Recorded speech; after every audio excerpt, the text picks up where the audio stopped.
Now in this video we're going to answer the following question. A bag contains red and blue marbles. The probability of taking a blue marble from the bag is 0.4. In 200 samples, how many times can you expect to take a blue marble?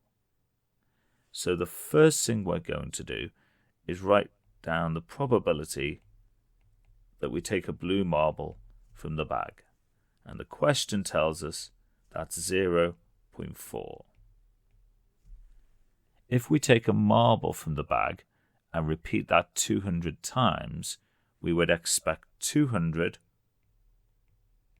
multiplied by 0.4, which is 80. We would expect 80 blue marbles. So the answer to the question is 80. By extension,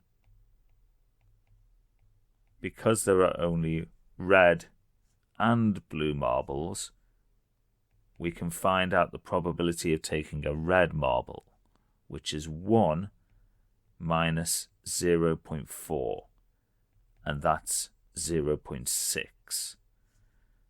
So 200 multiplied by 0.6 is 120.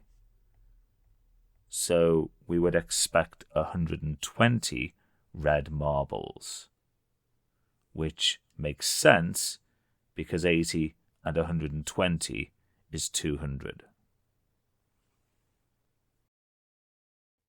If you found this video useful, please leave a like, comment and subscribe.